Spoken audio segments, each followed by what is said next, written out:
Hello friends, welcome জানাচ্ছি আমার YouTube চ্যানেলে সবাইকে। চলে এসেছি আপনাদের জন্য আরও একটা নতুন ভিডিও নিয়ে। সবাইকে জানাচ্ছি গুড মর্নিং। মাধ্যমিকের রেজাল্ট আসতে চলেছে 2024 সালে পরশু দিন, মানে আর একদিন মাত্র বাকি। কাল বাদে পরশু 2 তারিখে আসতে চলেছে মাধ্যমিকের রেজাল্ট, এবং তার কিছুদিন পরে 8 তারিখে আসতে চলেছে উচ্চ মাধ্যমিকের রেজাল্ট।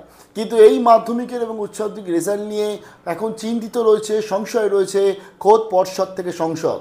শেয়ার করছি এক্সক্লুসিভ আজকের এই ভিডিওটায়। যারা নতুন এসেছে তাদের রিকোয়েস্ট করলাম প্লিজ সাবস্ক্রাইব করবেন, সঙ্গে থাকবেন সমস্ত আপডেটগুলো পাওয়ার জন্য।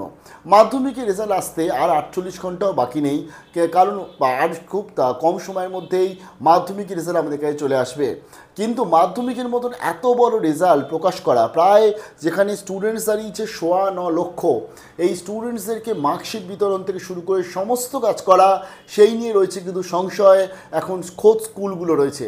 এর একটা বড় কারণ হচ্ছে কলকাতা হাইকোর্টে যে মামলা হয়েছিল এবং মামলা ডিভিশন বেঞ্চে যে 26,000 মতন শিক্ষক এবং শিক্ষাকর্মীর চাকরি চলে যায়।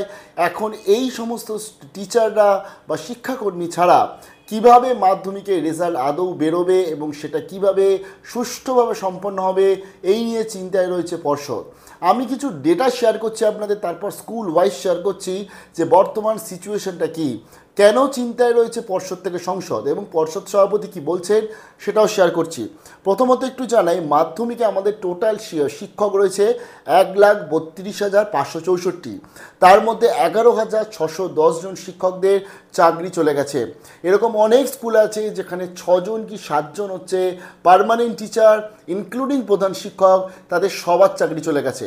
তাহলে মাধ্যমিক রেজাল্টটা কে আনবে, কে দেবে মাধ্যমিক রেজাল্ট, এটা সবথেকে বড় প্রশ্ন। এখন আমি কিছু উচ্চ মাধ্যমিক স্কুল বলছি। উচ্চ মাধ্যমিক স্কুলে হচ্ছে 22,266টা টোটাল শিক্ষক আছে বা শিক্ষিকা রয়েছে, তার মধ্যে 5,996 জনেরই চাকরি চলে গেছে, মানে 12%-এর ওপর কিন্তু যারা বর্তমানে জব করছিল তাদের চাকরি বর্তমানে নেই।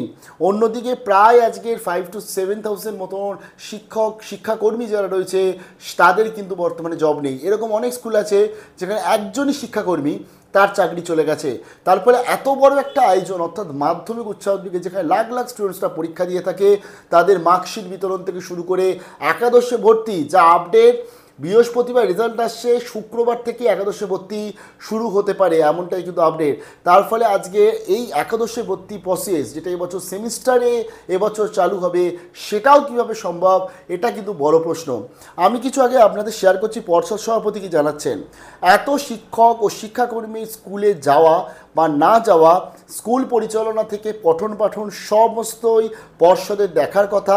এই পরিস্থিতিতে স্কুলগুলো কিভাবে চলবে সেটা আমরা নজরে রাখছি, কিন্তু শিক্ষক ও শিক্ষাকর্মীরা স্কুলে যাবেনই এমন নিশ্চয়তাও পর্ষদ দিতে পারছে না। তাহলে ধরে নিন যে স্কুলে আজকে, যেমন আমি স্কুলের ডেটাও শেয়ার করছি, দক্ষিণ 24 পরগনা, মালদা, উত্তর দিনাজপুর, মুর্শিদাবাদের অনেক স্কুল আছে যেখানে কিন্তু যারা ক্যাজুয়াল টিচার বা প্যারা টিচার, তাদের উপর ভরসা করতে হচ্ছে মাধ্যমিক এবং উচ্চ মাধ্যমিকের রেজাল্ট সংগ্রহ, রেজাল্ট বিতরণ এবং একাদশ ভর্তি নিয়ে। আমি একটু শেয়ার করছি ডেটা কিছু। যেমন দক্ষিণ 24 পরগনা পাথর প্রতিমা অবস্থিত একটি স্কুল, যার নাম হচ্ছে হেরেম্বো বা গোপালপুর SM বিদ্যাপীঠ। এখানকার যিনি ভারপ্রাপ্ত প্রধান শিক্ষক প্রণব দলি, তিনি জানিয়েছেন রিডিং নিউজ পেপারকে, আমি সহ স্কুলে 6 জন পূর্ণ সময়ের শিক্ষক ছিলাম। আদালতে রায়ে সবারই চাকরি গেছে। আমরা না গেলে তো বৃহস্পতিবার মাধ্যমিকের ফল সংগ্রহ ও বন্টনই হবে না, তাই স্কুলে যেতেই হবে। কিন্তু তবুও পর্ষদ থেকে এখনও এই নিয়ে কোনো নোটিফিকেশান দেওয়া হয়নি যে আপনারা স্কুলে আসবেন কি আসবেন না। তাহলে এই স্কুলে মাধ্যমিকের যে মার্কশিট বা ডিস্ট্রিবিউশন কে করবে, এটা একটা বড় প্রশ্ন। আমি আরও কিন্তু শেয়ার করছি আপনাদের। যেমন মালদার বা মোথাবাড়ি, পঞ্চানন্দপুর বা সুকিয়া হাই স্কুলের প্রধান শিক্ষক মোস্তাফা কামাল, তিনি জানাচ্ছেন তাদের স্কুলে 7 জনের চাকরি গেছে। গ্রুপ ডির 3টি পোস্টে একজনই শিক্ষাকর্মী ছিল, তারও চাকরি চলে গেছে। তা এখন রেজাল্ট ও ভর্তি পর্ব চালানো নিয়ে প্রধান শিক্ষকের মাথায় হাত, যে কিভাবে সম্ভব, কিভাবে আমরা টোটাল প্রসেসটাই করব।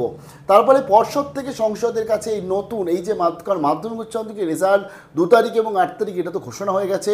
তার ফলে এটা পিছনোর জায়গা নেই, এবং ইনক্লুডিং 12 তারিখে আসলে তো 90 ডেজ চলেই আসছে, তাই 2 তারিখে আপনাদের রেজাল্ট আসছে। কিন্তু এই রেজাল্টটা কিভাবে দেওয়া হবে, কিভাবে মার্কশিট বিতরণ হবে, কিভাবে একাদশে ভর্তি হবে সেমিস্টারে, সমস্ত প্রশ্নের মুখে রয়েছে।